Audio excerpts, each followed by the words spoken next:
Now, peeps, it is with a heavy heart that I have to report that a former guest of the Lionel B show, Ronny Doe, the alleged baby father of Chrisean Rock's son, was shot and killed outside of his home. Now, from what I knew of him, he seemed to be a good dude, and he was wanting badly to be a father. Now, he was taking the proper steps to be in his alleged son's life. Coincidentally, he was also protecting Chrisean's image and wouldn't go on record and tell all the gritty details about her. People on social media are pointing fingers at Chrisean Rock. Now, I can't confirm nor deny that she had anything to do with this. Now, he did, right before he passed, we had a phone conversation and it went like this.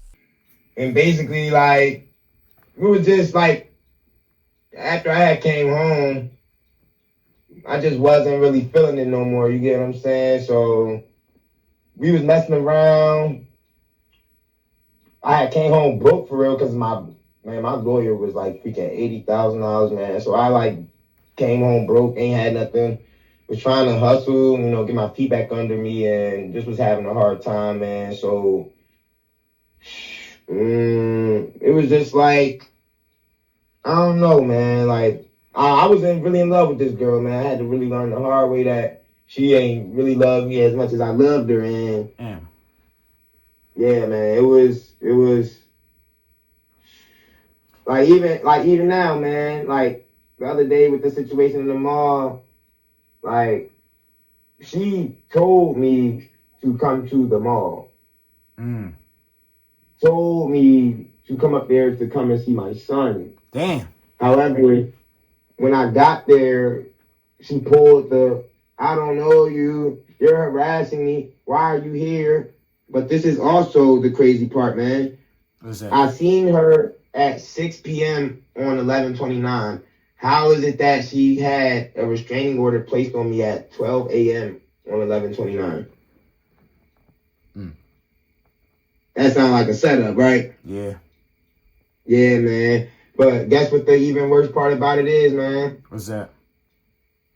This girl's father, like I was telling you, is he has a law firm. He's a politician now. Baltimore City is real crooked, corrupt, man. So I don't even really know what I'm going up against, man, because for the longest I was wondering, like, how was this young lady getting out of so many different scenarios? But I had to realize that the guy that she made me think was her godfather, it's really her dad. But he also is her get out of jail free card. That's why every time she gets in trouble in Maryland, her and Tifa, they get scot-free. Walk away. No charges, no nothing. It's good. So her dad's that white dude that you was posting on your IG story? Yes, that's her dad, bro. Oh, wow. Damn. I thought he was like an actor or something. Man, this is like some power shit, bro. Like, 50 Cent need to freaking look into her life, man, and see if he could make a documentary of her shit. But this shit is crazy, bro. Damn. Her dad, like, it's crazy, man. All right, so look, this is how Chrisean and Tasiki was born, because Tasiki is her Tifa. That's the sister that she went viral on the Zeus clip saying, "Oh, you made me eat your when I was 7." So Tasiki and Chrisean are both the light-skinned sisters. They basically the only Malones of all of Charlotte kids. Charlotte is their mother. So Sean Malone used to be a truck driver back in the day. So his wife, Lisa Malone, used to sell dope, but she also was like a little madam. That's basically like a female pimp. Right. So she used to lure in all the beautiful females in the city by giving them dope. And when they couldn't feed they dope habit no more, she had them, as lot lizards, basically, selling their shit. So Charlotte, long story short, was one of her best hoes. Charlotte she still is very beautiful. You get what I'm saying? Like, Chrisean's mother is beautiful, man. Like, inside and out, she's beautiful. That dope was just like, her downfall, unfortunately. So, long story short, Lisa was her, dope dealer slash, pimp. Mm-hmm. So when he didn't have any more money to basically feed her habit, Lisa, would put her out there on some plays, and that's how she would get her fix.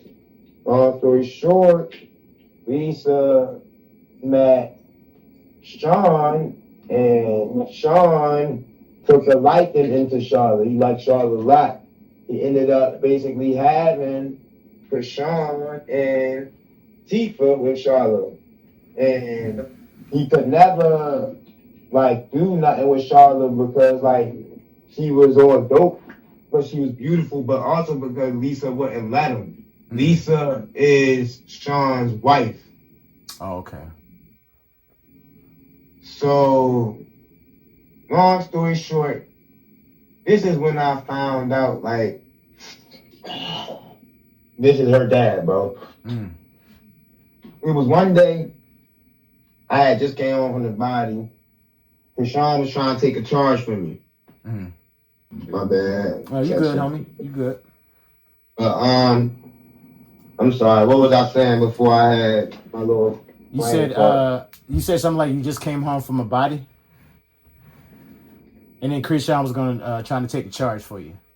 Okay, yeah. So I just came home. Chrisean was ready to take a charge from me, right? Mm-hmm. So when she took the charge and she got down to jail, this was my red flag that I never paid attention to. She was so geeked to take the charge from me, but she never took a charge from me before.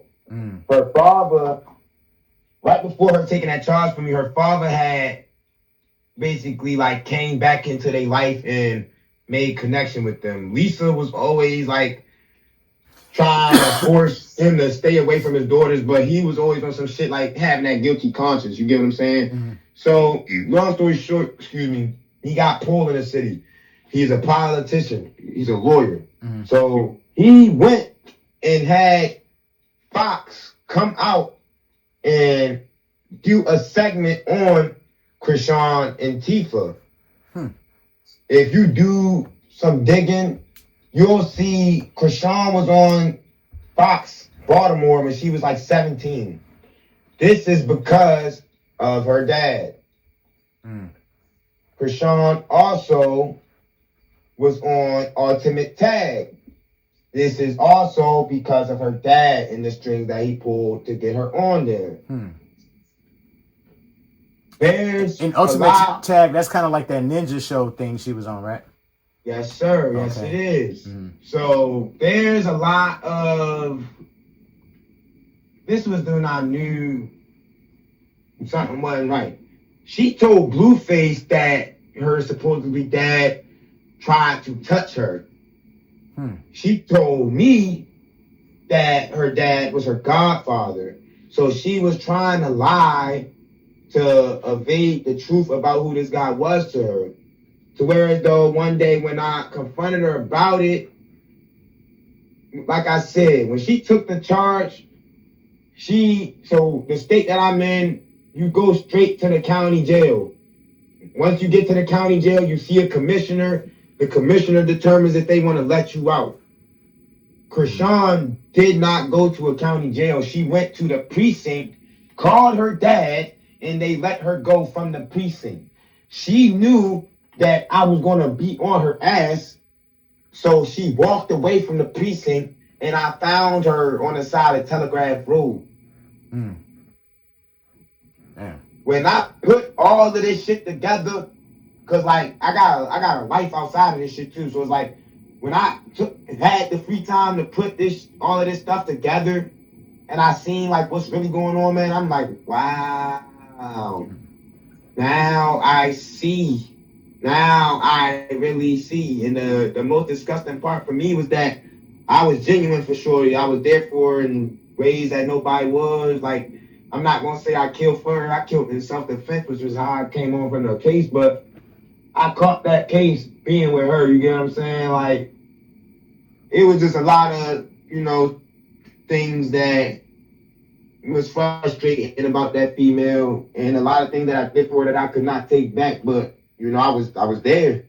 Yeah. And I don't know, man. It's just like I'm just being transparent with you, man. I'm at that point where it's though like I'm learning like everything that I think is good for me is not good for me. But like it was really disappointing and frustrating, man, loving Right. this female, sacrificing so much for her, man. Mm-hmm. I was 16, 17 years old in my mama house, Damn. selling weed and shit, letting her stay with me, taking her to school, buying her food, buying her clothes. Like Mm. her and her sister got into a whole freaking, situation about the dude that her sister's dealing with right now when Chrisean was in high school, and she put her out, man. Damn. I felt like Captain Save-A-Ho, and I let her move into my mama house with me. Oh, wow. And she stayed with me in my mama house until she left for college. Mm-hmm. And yeah, man, it was just a lot, man. It was just disappointing, man. I was there for that girl in so many different ways, and I really ain't getting nothing out of it. And even now, like, Well, I wouldn't say nothing, man, because I feel like everybody that comes into your life sometimes is meant for a season, sometimes it's for a lifetime, man. So, but man, everybody that you come into contact with, they're playing some part in your life, man, to get you to where you're supposed to be. You feel me? So, good or bad or anything, man. Everybody come into your life for a reason, my bro. I appreciate that, bro, and For I sure. definitely received that because, For like, sure. even now, I told myself, like, back in that situation that happened, like, even though it happened the way it happened, that was God's way of setting me up for my future because, like, she was literally like on survival. She was using me to get to California to get on. You get what I'm saying? And I was, messing with her because I loved her. You get what I'm saying? I was being there for her out of love for her. You get what I'm saying? But Yeah. God had other plans. God didn't let her just use and abandon me. You get what I'm saying? Like he, in a sense, developed this story. He developed my, what I'm saying, all of this so that I could, in a sense, have a future. You know what I'm saying? It's like it's Right. messy, it's a lot, but it's also a part of my testimony. It's part of my story. So Right. I am grateful and thankful for that, man. Because it was some dark times, man. Like when I first heard that judge say 25 to life, 187 murder, the Shit. people of the state of California versus Karan Makai Khan. Man, I damn near, man, my legs got so weak, I man. bet, My nigga. I mother and would have my passed out. grandmother, Shit. I would have man, passed then you out. don't even know, man. Like my own, like I was a trustee. I was in Men's Central Jail. Wait, are you from? You're not from Cali, are you? No, I'm from Florida. Okay, pleasure. Oh yeah, it's rough out there too. The state prisons out there is rough too. Yeah. But yeah, the California correctional facilities, the California DOC correctional whatever, it's fucked up out there, man. Long story short, it was hard for me out there, man. I was 19. I was 145 pounds. I'm a little bit tall, so I had that in my favor. But I'm a slim dude, man. So Mm. basically, got somebody asking me where you from, and for me, it took me a long time to learn the politics out Cali. So where though, like a lot of situations that I didn't even have to get into, I was blown out of proportion just because I was by myself and I was in a sense scared at the time. So, but also I had a lack of understanding. Them dudes in Cali,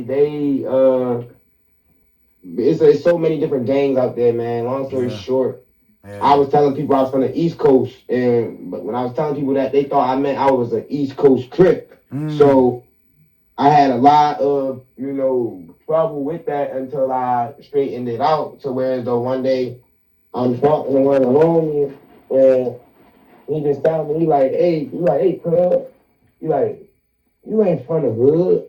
I'm like, nigga, I ain't saying I'm from the hood. I said I'm from the East Coast. He said, cuz, you not East Coast quick, cuz.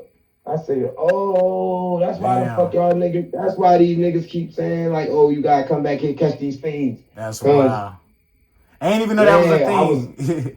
East Coast Crips. I felt dumb as fuck. Like, everybody, once they figured it out, they gave me my respect. And then everybody just called me Baltimore. You know what I'm saying? So Yeah. where though now, I just had to be careful of not linking up with the wrong people because now I would be in a way guilty by association. But I held my own in there, man. I ain't gonna lie. I definitely held my own, man. And God protected me, made sure I came home, man. So I'm blessed, man. I can't even complain too much, man. It was a long time coming. It was challenging, but I made it, man. And I seen people die. I seen people get cut. Like I had to make knives and that bitch, all types of shit, man. It was tough in there, man. It was a blessing to just make it home and be free, man. Honestly. You ever thought about writing a book, man, about your story? Yeah, man, that's actually one of my goals, man. Like once I, get this fraternity established, that's actually one of my actual goals. I wanted to get it started now, but I'm like, I'm still in the chapters, so I definitely can still start it like whenever, but that's definitely something that I had anticipating. Once I get a little bit more understanding in regards to everything that I got going on with the fraternity and stuff, man. Definitely a sad situation. Now, this was me and Ronnie Doe's last conversation before he was actually gunned down in front of his home in Maryland. A young life gone way too soon, man. This is definitely a tragedy. We used to talk back and forth, man, via text message, and he had aspirations to be a YouTuber and get his channel kicked off. So we definitely want to say rest in peace to Ronnie Doe. And also, if he is the father of Chrisean Rock's son, man, that's definitely even more sad situation. So y'all let me know how y'all feel about this, man. How do y'all feel about his last conversation with Lionel B and also his interview that he did with me? Y'all let me know how y'all feel about this, man. Don't forget to like, comment, and subscribe on the videos. Share these videos, and I'm going to peep y'all on the next one. Holla.